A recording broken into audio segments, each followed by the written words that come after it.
Bonsoir à toutes et à tous, bienvenue dans ce journal. À la une de l'actualité, premier jour de la visite officielle du président Andrazouel à Kigali, capitale du Rwanda, l'agenda du chef d'État malagasy semble très chargé. Cette mission présidentielle au Rwanda est axée sur la mise en place d'une coopération stratégique et sérieuse visant à renforcer l'investissement, l'économie et la diplomatie entre les deux pays. Ce matin, un tête-à-tête entre les présidents Andrazouel et Paul Kagame s'est tenu au palais présidentiel de Kigali, suivi d'une signature d'accord sur la coopération économique multisectorielle. Dans la foulée, il a été convenu qu'un Business Council Rwanda-Madagascar sera mis en place d'ici quelques mois. Sur place, Miarvulat Feren et Andra Zajabe pour plus de détails.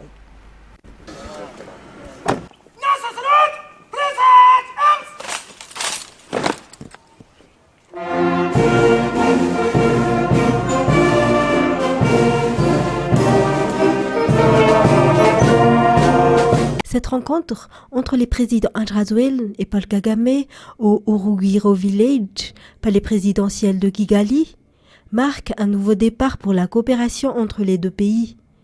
Un nouveau départ pour l'investissement, l'économie et la diplomatie. Un nouveau départ car cette rencontre ouvre un nouveau partenariat.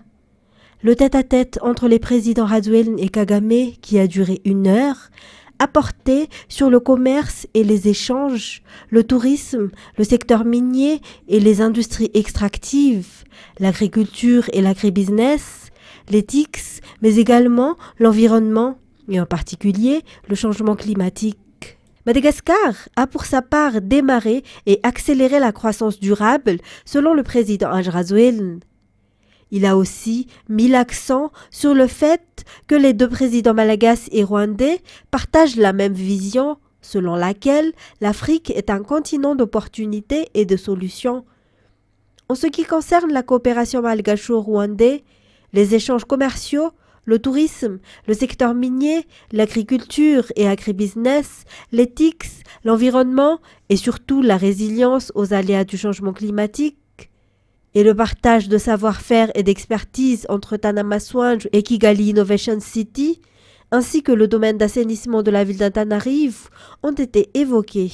Nous avons choisi des secteurs porteurs qui vont tracer l'autoroute du développement durable entre nos deux pays. Les premiers piliers est d'abord l'accès à une gouvernance améliorée au service du développement, ceci à travers l'appui des nouvelles technologies. Et nous avons démarré le processus de digitalisation au niveau administratif, mais il doit s'accélérer.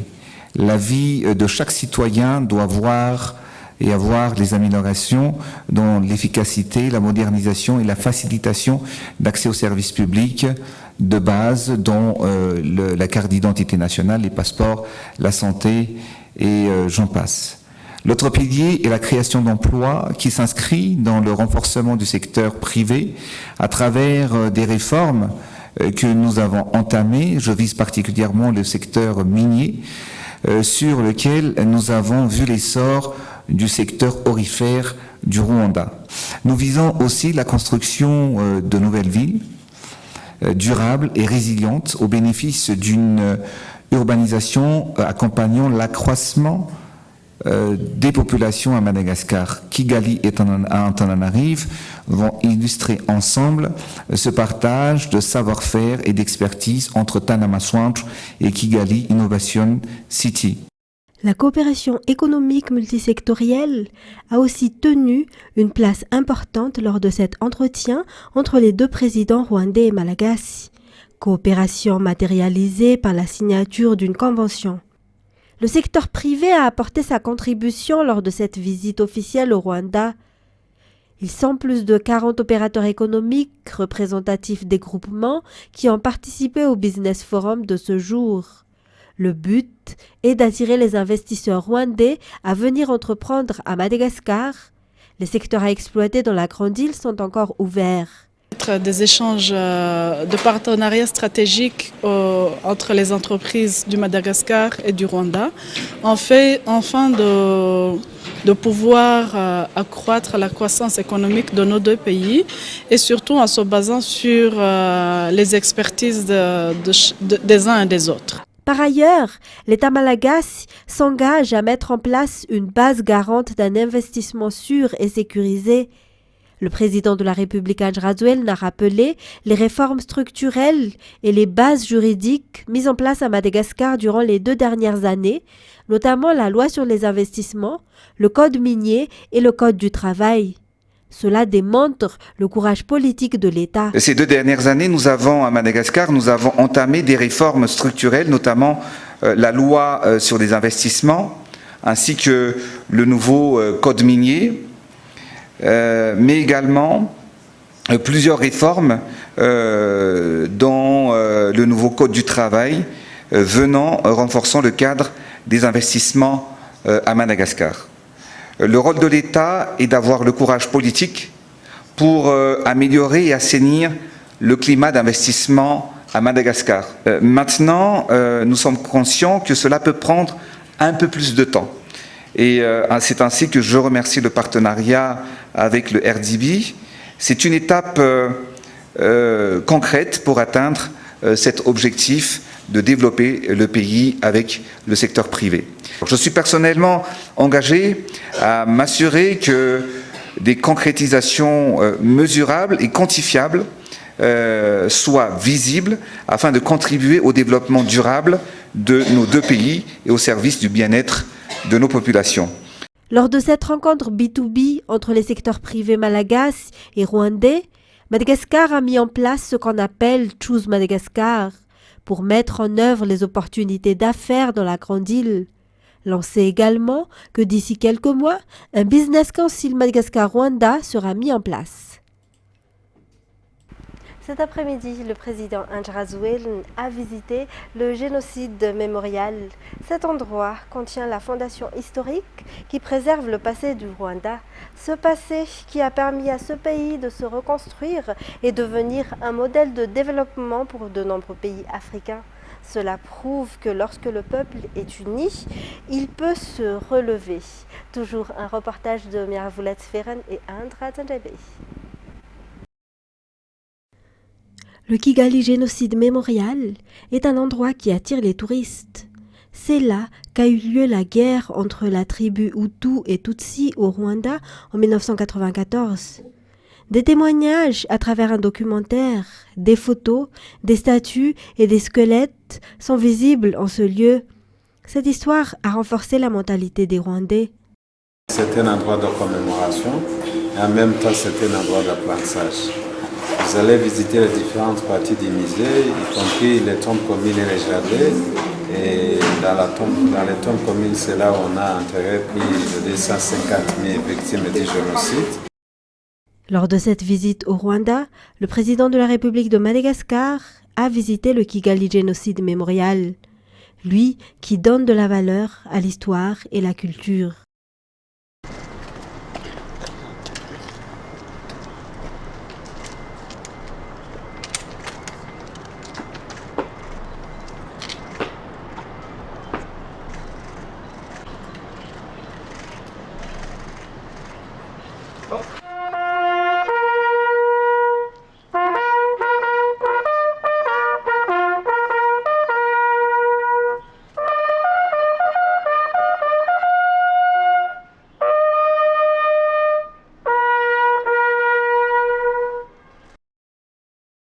Les Rwandais étaient des peuples unis, mais ont été départagés par les différentes incitations propagées à travers la radio libre d'Émile Colline qui a véhiculé la haine et la séparation.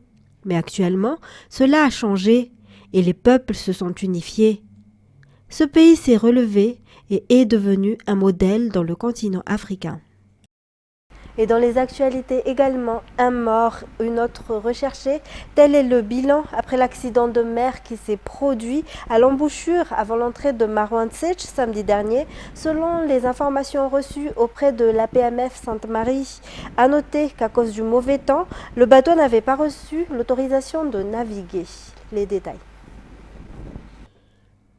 Un bateau ayant à bord 10 passagers et 2 membres d'équipage a quitté Mboutfra, Sainte-Marie, samedi dernier à 5 h du matin.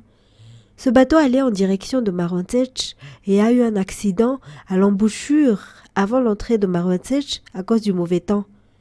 Alertés, les responsables ont de suite mobilisé ces équipes et ont effectué les recherches. Les 11 passagers ont été retrouvés, mais l'un d'eux a succombé à terre, tandis qu'une autre personne est encore portée disparue jusqu'à présent, selon les informations reçues auprès d'un responsable de la PMF de Sainte-Marie. Selon toujours les explications, une annonce a été faite depuis le 31 juillet par la PMF concernant l'interdiction de naviguer à partir du 2 août. Ainsi, ce bateau n'a pas reçu une autorisation de naviguer. Face à ce drame, la PMF rappelle à l'ordre les usagers de la mer pour le respect des instructions. La présidente du tribunal de première instance de Sainte-Marie, installée vendredi dernier, a mentionné qu'elle ne tolérera pas les transgressions des réglementations en mer. Et au moins une trentaine de migrants sont portés disparus après le naufrage de 2 bateaux au large de l'île italienne de Lampedusa, selon les témoignages des survivants, a annoncé dimanche l'Organisation internationale pour les migrations. France 24. Au beau milieu de la mer, des femmes et des hommes à la dérive. Ces images sont celles des gardes-côtes italiens. Ils tentent de secourir des dizaines de migrants dont les embarcations n'ont pas résisté aux conditions. La mer est déchaînée, les vagues forment des creux de plusieurs mètres. À bout de bras, chaque naufragé est hissé sur ce bateau de sauvetage. D'autres, plus loin, sont élitreillés. Au total, 57 personnes ont pu être secourues, soignées une fois arrivées à quai. Les équipes de secours ont aussi retrouvé 2 corps et selon les survivants, au moins une trentaine d'autres passagers n'a pas été secourue et est toujours portée disparue. Les embarcations seraient parties de Sfax en Tunisie jeudi dernier, dans une mer déchaînée, avant de dériver au large de Lampedusa. Un scénario qui se répète cette année. Selon l'Organisation internationale pour les migrations, 1800 personnes seraient mortes en Méditerranée depuis janvier, c'est 2 fois plus que l'an dernier. Début juillet, la première ministre d'extrême droite italienne disait vouloir réduire ces traversées. L'immigration illégale massive nuit à chacun d'entre nous. Personne n'en profite, sauf les groupes criminels qui s'enrichissent aux dépens des plus fragiles. La Tunisie a accepté un accord avec l'Union européenne, contrôler les flux migratoires en échange d'une aide économique. Mais les départs continuent. La traversée de la Méditerranée pour rejoindre l'Europe reste la plus meurtrière au monde. Regain de tension en mer de Chine méridionale. Les Philippins ont convoqué ce jour l'ambassadeur de Chine après les tirs des gardes-côtes chinois au canon à eau sur des navires philippins ce week-end. France 24. Sur ces images fournies par les autorités philippines, un navire des gardes-côtes chinois tire au canon à eau, puis se poste devant la proue du vaisseau philippin pour l'empêcher d'avancer. Une manœuvre nécessaire selon la Chine, qui accuse les bateaux philippins d'être entrés illégalement dans ces eaux. Pékin revendique la quasi-totalité de la mer de Chine méridionale contre l'avis d'un jugement international de 2016. Les gardes-côtes chinois et les navires de la milice chinoise n'ont aucun droit d'imposer un blocus, d'entraver ou de contrôler de toute autre manière le mouvement des gardes-côtes et des bateaux de ravitaillement philippins sur le Ayungin Shoal ou ailleurs en mer occidentale des Philippines. L'Ayungin Shoal, aussi appelé Second Thomas Shoal, se trouve à 200 km à l'ouest des côtes philippines et 1000 km à l'est des côtes chinoises. Occupées par la Chine au milieu des années 90, les Philippines ont récemment échoué un navire sur ce récif pour affirmer leurs revendications. Des soldats de la marine y sont postés en permanence. Un lieu stratégique, de plus en plus disputé. Déjà en février, Mani accusait Pékin d'avoir utilisé un laser de type militaire pour aveugler l'équipage posté sur le récif. Longtemps réticente à critiquer le puissant voisin chinois, les Philippines se montrent beaucoup plus incisives depuis l'arrivée du nouveau président Ferdinand Marcos Jr., qui a entrepris de se rapprocher des États-Unis. De telles actions de la Chine sont incompatibles avec le droit international et sont les dernières menaces répétées au statu quo en mer de Chine méridionale, menaçant directement la paix et la stabilité dans la région. Le Royaume-Uni, l'Australie et l'Union européenne ont exprimé leur inquiétude face à cette escalade de tensions et ces nouvelles manœuvres chinoises. Le Japon, aux premières loges du conflit, a dénoncé un incident inacceptable.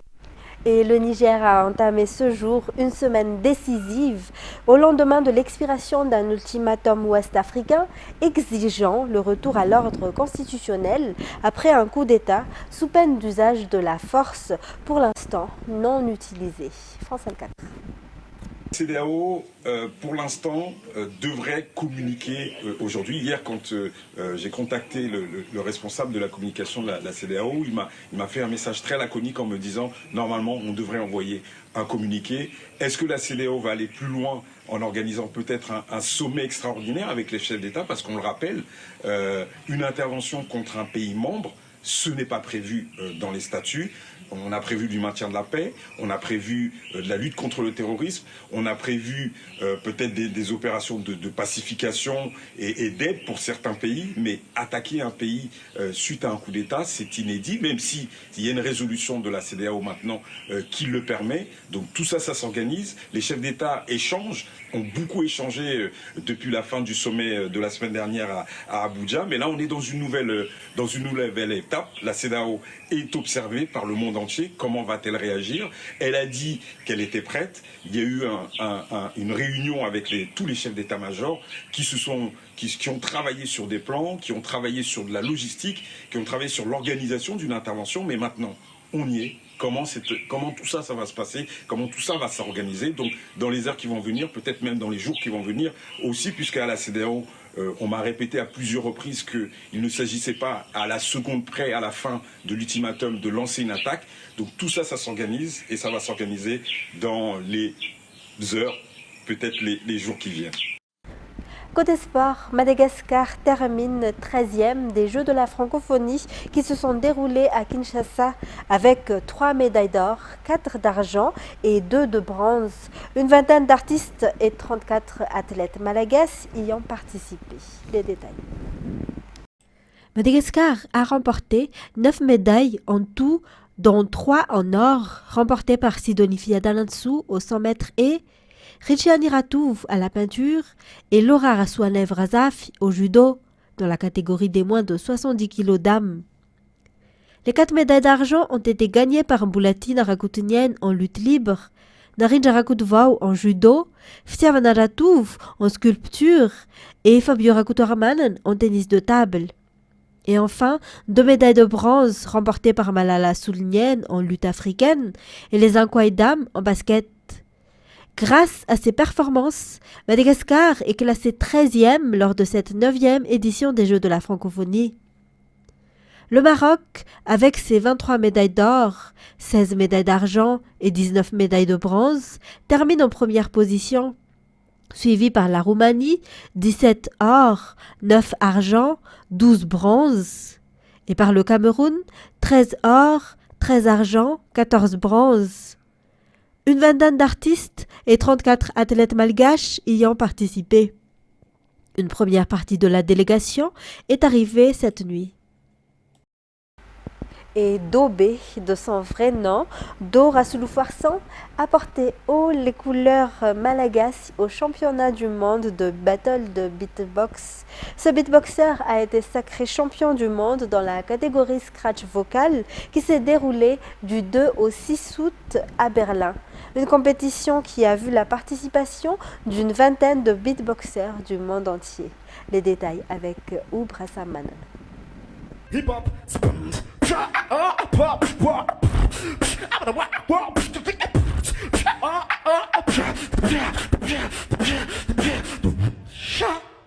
Dobé Udo Rasloufarson, un jeune Malagasy passionné de beatbox, une création de rythme avec la bouche. Il a représenté Madagascar lors du championnat du monde de beatbox qui s'est tenu à Berlin la semaine dernière.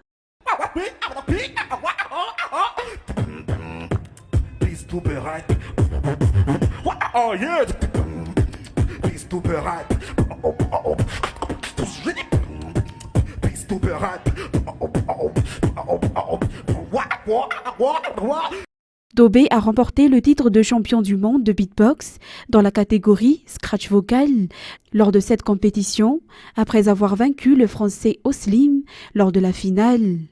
Les rythmes qu'il a créés avec sa bouche ont à chaque fois fait vibrer le stade.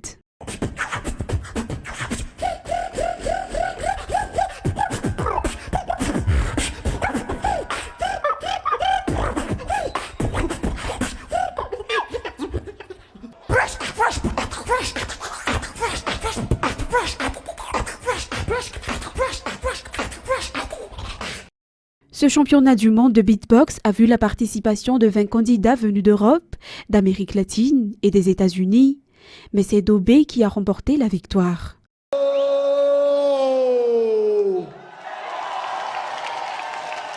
First place in the vocal scratching goes to Africa, to Madagascar. It's Dobé.